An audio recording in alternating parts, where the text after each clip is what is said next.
Chapter number 12 વાતાવરણની સજીવો પર અસર. આપણે 4 આવરણ ભણ્યા હતા, તેમાં વાતાવરણના ચેપ્ટરમાં કવર કરીશું. વાતાવરણનું નિર્માણ અને મુખ્ય વાયુ. પૃથ્વી પર અગનગોળા સ્વરૂપે સૌપ્રથમ પૃથ્વી હતી. ત્યારબાદ ધીરે ધીરે પૃથ્વીનો ગોળો ઠંડો પડતા ઘન તત્વો, જેને મૃદાવરણ કહીએ છીએ, પ્રવાહી તત્વો જે જલાવરણ બન્યા, અને જે તત્વો વાયુ સ્વરૂપે રહ્યા તેને આપણે કહીએ છીએ વાતાવરણ. વાયુઓનું પ્રમાણની વાત કરીએ તો નાઇટ્રોજન 78% છે, ઓક્સિજન 21%, આર્ગોન 0.94%, કાર્બન ડાયોક્સાઇડ છે 0.03% અને બીજા અન્ય વાયુઓ છે 0.01%. સૌથી વધારે પ્રમાણ છે નાઇટ્રોજનનું. આ તમારે ટકાવારી વાઇઝ યાદ રાખવાનું છે, અને ટકાવારી વાઇઝ ના યાદ રાખો તો શેનું પ્રમાણ વધારે છે એ ખાસ યાદ રાખવાનું છે. બરાબર છે, તમને પરીક્ષામાં પૂછાય છે.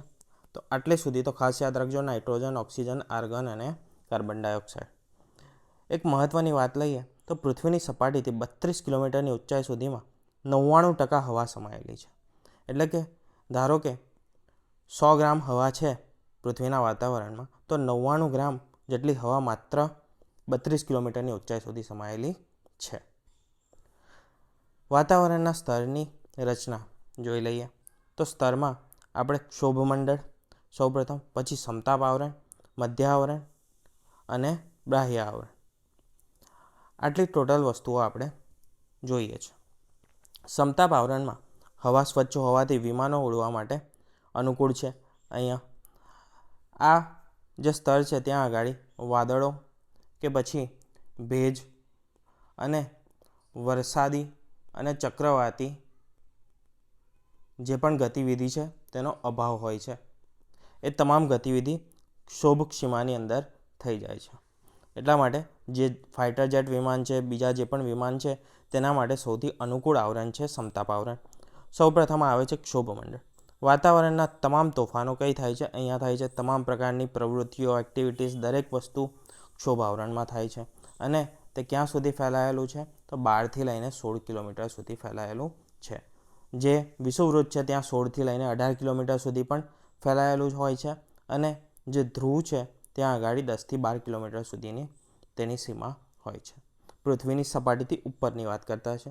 મધ્ય આવરણ અને બાહ્ય આવરણ. ઊંચાઈ સાથે તાપમાનમાં તેમાં ફેરફાર થાય છે. આ દરેક તાપમાનનો ફેરફાર પણ આપણે આગળ જોઈશું.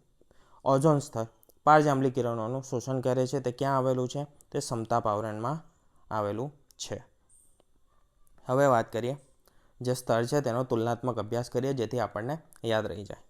સૌથી પહેલાં વિસ્તાર જોઈશું, તાપમાન જોઈશું અને તેની વિશેષતાઓ જોઈશું. ક્ષોભ આવરણ, જેને આપણે સૌપ્રથમ જે આવે છે તેને આપણે કહીએ છીએ ક્ષોભ આવરણ. બરાબર છે. ત્યાર પછી આવે છે સમતાપ આવરણ, ત્યાર પછી મધ્ય આવરણ અને ઉષ્મા આવરણ. બરાબર છે. ઉષ્મા આવરણમાં બે વસ્તુ આવે, એક આયોનોસ્ફિયર આવે અને બીજું આવે એક એક્ઝોસ્ફિયર. એટલે કે બાહ્ય આવરણ અને આયન આવરણ. વિષુવવૃત્ત પર 16 કિલોમીટર જેટલું છે અને સમશીતોષ્ણ કટિબંધ પાસે 12 કિલોમીટર અને ધ્રુવ પાસે છે આશરે 8થી 10 કિલોમીટર જેટલું. આ તમારે અંતર યાદ રાખવાનું છે. વિશેષતા શું છે? તાપમાન કેટલું હોય છે? તો તાપમાન દર 1 કિલોમીટરે 6.5 ડિગ્રી જેટલું ઘટે છે. એટલે કે તમે 1 ડિગ્રી ઉપર જાઓ પૃથ્વીની સપાટીથી તો 6.5 ડિગ્રી જેટલું તાપમાનમાં શું થઈ જાય? ઘટાડો થાય. તોફાનો, અવાજના તરંગો, વીજળી, વરસાદ, તમામ ગતિવિધિઓ આ જ આવરણમાં થાય છે. ત્યાર પછી આવે છે સમતાપ આવરણ. શેની ઉપર છે? ક્ષોભ આવરણની ઉપર આવે છે સમતાપ આવરણ. ક્ષોભ સીમાથી લગભગ 50 કિલોમીટર સુધીના અંતર સુધી ફેલાયેલું છે. એટલે કે આ 16 છે તો 16થી પછી 50 કિલોમીટર સુધી શું ફેલાયેલું છે? સમતાપ આવરણ ફેલાયેલું છે. ઊંચાઈ સાથે શું થાય છે? તાપમાનમાં વધારો થાય છે. જેમ જેમ ઊંચાઈ વધે તેમ તેમ તાપમાનમાં વધારો થાય છે. અહીંયા જોયું તો આપણે શું થતું હતું? ઘટાડો થતો હતો. બરાબર છે. 6.5 ડિગ્રીનો ઘટાડો થતો હતો. ઋતુઓ કે પછી વરસાદ, આ જે આવરણ છે ત્યાં આગળ ઋતુઓ નથી હોતી, વરસાદ નથી હોતા, વાદળો નથી હોતા, કોઈ પણ પ્રકારની ગતિવિધિ અહીંયા થતી નથી. 15થી લઈને 35 કિલોમીટરની વચ્ચે ઓઝોન વાયુ આવેલો છે. એટલે કે ઓઝોનનું લેયર આવેલું છે પૃથ્વીનું. બરાબર છે. તે શું કામ કરે છે? તો ઓઝોન લેયર એ યુવી રેઝનું શોષણ કરે છે અને પૃથ્વીને યુવી રેઝથી બચાવે છે સૂર્યના. 50થી લઈને 80 કિલોમીટર સુધી મધ્ય આવરણ આવેલું છે. અહીંયા તાપમાનમાં શું થાય છે તો કે તાપમાન ઘટે છે. એકમાં વધે એકમાં ઘટે, એકમાં વધે એકમાં ઘટે. બરાબર છે. એ જ રીતે તમારે યાદ રાખવાનું છે. અહીંયા શું થતું હતું? ઘટતું હતું. અહીંયા વધારો થાય છે, અહીંયા ઘટાડો થાય છે, અહીંયા વધારો થશે. બરાબર. 80 કિલોમીટરથી વાતાવરણના અંત સુધી, એટલે કે જ્યાં સુધી વાતાવરણ છે ત્યાં સુધી. વાતાવરણ ક્યાં સુધી છે તો તે આપણે ચોક્કસપણે નથી કહી શકતા. બરાબર છે. પરંતુ જ્યાં સુધી ગુરુત્વાકર્ષણ બળ લાગે છે. શું લાગે છે? ગુરુત્વાકર્ષણ બળ લાગે છે પૃથ્વીનું, ત્યાં સુધી વાતાવરણનો ફેલાવો છે તેમ માનવામાં આવે છે. ઉપર જે 99% વાયુઓ છે તે ક્યાં રહેલા છે? તો 99% વાયુઓ અહીંયા આપણે જોયું હતું કે 32 કિલોમીટર સુધીના રહેલા છે. તો 32 કિલોમીટરની ઉપર કયા વાયુઓ છે? તો 32 કિલોમીટરની ઉપર જઈએ તેમ તેમ ત્યાં આગળ માત્ર હિલિયમ અને હાઇડ્રોજન એ બે વાયુઓ જોવા મળે છે. તેનું કારણ શું છે? તો કે બંને વાયુઓ કેવા છે? હલકા વાયુઓ છે પ્રમાણમાં. બીજા વાયુ કેવા છે? ભારે છે. બરાબર છે. તેનું દ્રવ્યમાન વધારે છે બીજા વાયુઓનું. 80 કિલોમીટરથી વાતાવરણના અંત સુધી ઉષ્મા આવરણ આવેલું છે. તેને બે ભાગમાં વહેંચે છે, બાહ્ય આવરણ અને આયન આવરણ. આયન આવરણ જે છે તે શેમાં ઉપયોગી છે? તો કે રેડિયો છે, ટીવી છે, ઇન્ટરનેટ છે, એ તમામના જે તરંગો છે તે ત્યાંથી અથડાઈને રિફ્લેક્ટ થઈને પાછા આવે છે. બરાબર. આ રીતે જ આયન આવરણ છે. તો અહીંયાથી ટ્રાન્સમીટર થ્રુ તરંગો ઉપર જશે, અહીંયાથી તરંગો ઉપર જશે અને નીચે આવેલા તરંગો ટ્રાન્સમીટરમાં કેચ થશે. હવામાન અને આબોહવા. હવામાન કોને કહેવાય અને આબોહવા કોને કહેવાય? તો હવામાન એટલે કે ટૂંકા ગાળાની સ્થિતિ. બરાબર છે. ટૂંકા ગાળાનું જે પણ તાપમાનને અલગ અલગ જે પણ બધા પરિસ્થિતિઓ છે તેનું, પરંતુ ટૂંકા ગાળાનું. જ્યારે આબોહવા કેટલું છે? તો કે લોંગ ટાઈમનું. લોંગ ટર્મ એટલે કેટલું? તો કે 35 વર્ષ કે તેથી વધારે સમય હોય તેને આપણે કહીએ છીએ આબોહવા. ટૂંકા સમયમાં વાતાવરણની સરેરાશ પરિસ્થિતિ તેને કહીશું હવામાન. સવાર, બપોર, રાત્રિ, સાંજ એ તમામનું હવામાન કેવું હોઈ શકે? તો અલગ અલગ હોઈ શકે છે. કોઈપણ પ્રદેશની 35 કે તેથી વધુ વર્ષોની સરેરાશ હવામાનની સ્થિતિ તેને આપણે કહીએ છીએ આબોહવા. બરાબર છે. તેના આધારે આપણે ઋતુઓ પાડેલી છે. સ્પ્રિંગ છે, સમર છે, ઓટમ છે, વિન્ટર છે. બરાબર. શિયાળો, ઉનાળો, ચોમાસું, વસંત ઋતુ, એ બધી રીતે. એમાં એક મહત્ત્વનું ડિપાર્ટમેન્ટ આપણે જોવાનું છે તે છે ભારતીય હવામાન ખાતું, એટલે કે ઇન્ડિયન મેટ્રોલોજીકલ ડિપાર્ટમેન્ટ. મુખ્યાલય ક્યાં આવેલું છે? દિલ્હી ખાતે આવેલું છે. અને પ્રાદેશિક કુલ 4 કેન્દ્રો છે. ક્યાં? મુંબઈમાં છે, કોલકાતામાં છે, નાગપુરમાં છે અને પુણેમાં છે. અવલોકન કેન્દ્રો ક્યાં છે? તો અવલોકન કેન્દ્રો ભારત અને એન્ટાર્કટિકામાં સૌથી વધુ અવલોકન કેન્દ્રો IMDના આવેલા છે. હવામાનના મુખ્ય તત્વો: સૂર્યઘાત, વાતાવરણનું દબાણ અને ભેજ. આ કોને અસર કરે છે? તો કે વાતાવરણને અસર કરે છે. કેવી રીતે? વિષુવવૃત્તથી ધ્રુવો તરફ જતાં સૂર્યઘાતનું પ્રમાણ કેવું થાય છે? ઘટે છે. સૂર્યઘાત ઘટે છે એટલે કે તાપમાનમાં પણ શું થશે? ઘટાડો થશે. શહેરોમાં પાકી સડકો, સિમેન્ટના કારણે ગામડા કરતાં વધારે તાપમાન જોવા મળે છે.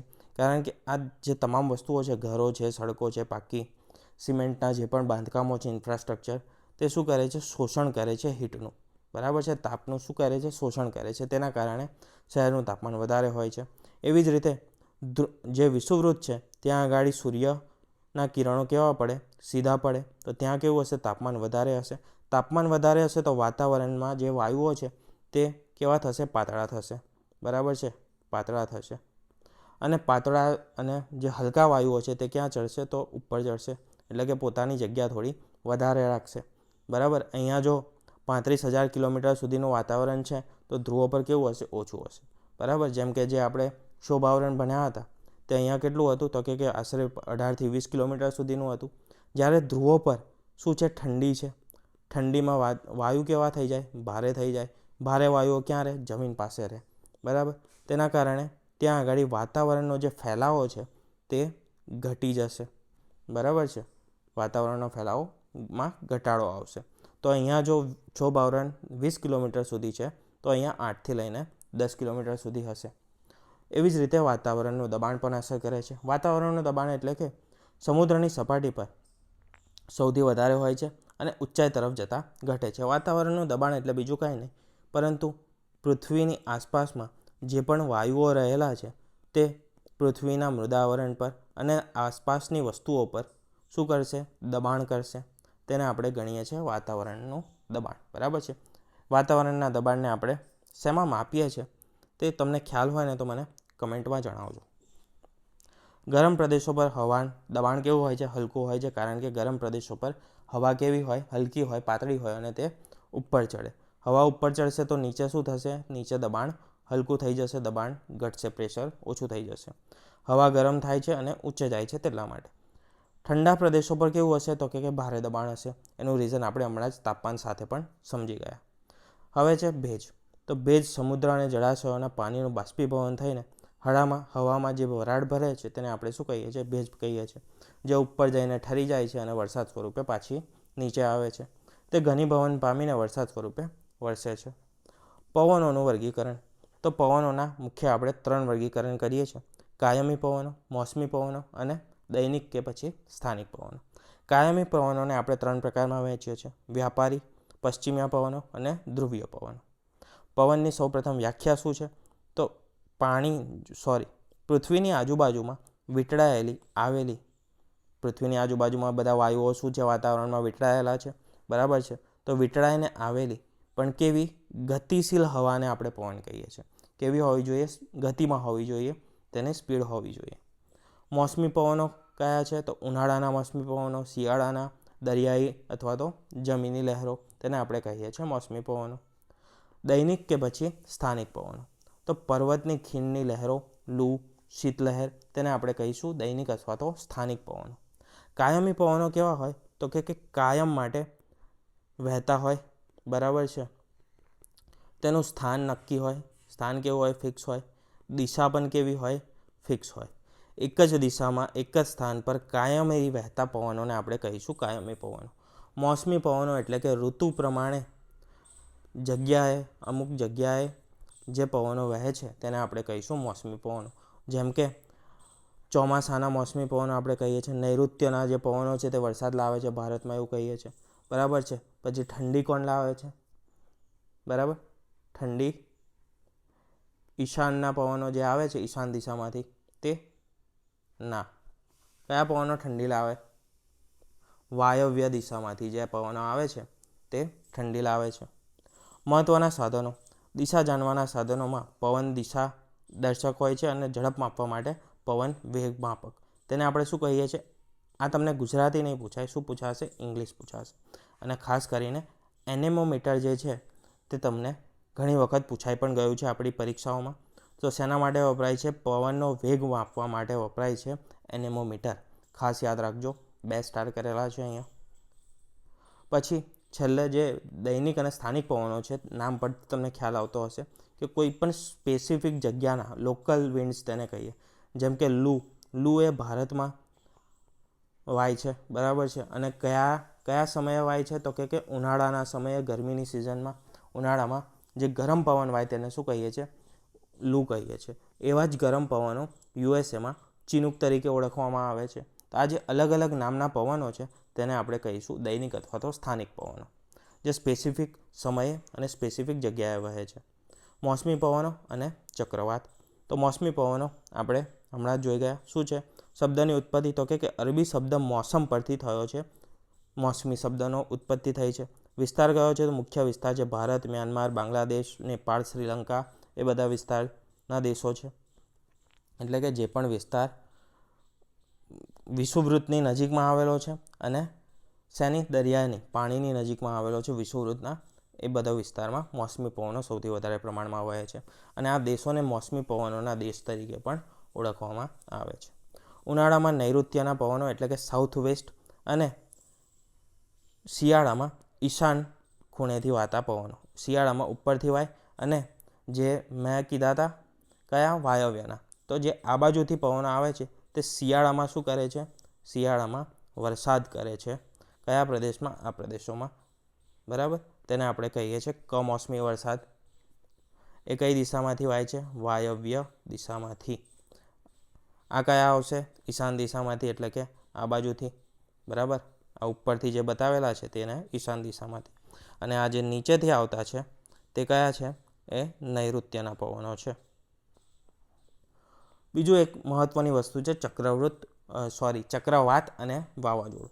તેના અન્ય નામો શું છે? ટાઇફૂન, હેરિકેન અને ટોર્નેડો. આ તમામને પણ શું ચક્રવાત તરીકે જ આપણે ઓળખીએ છીએ.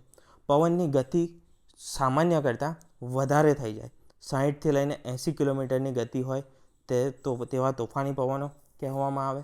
અને જ્યારે તેની ગતિ 80થી 120 કિલોમીટર પ્રતિ કલાક થઈ જાય તેને આપણે કહીએ છીએ વાવાઝોડું એટલે કે ચક્રવાત. હવે જોઈએ જંગલો. ઉષ્ણકટિબંધીય જંગલો. તેમાં આવશે બે. એક તો છે બારમાસી લીલા જંગલો અને બીજા છે ખરાવ જંગલો.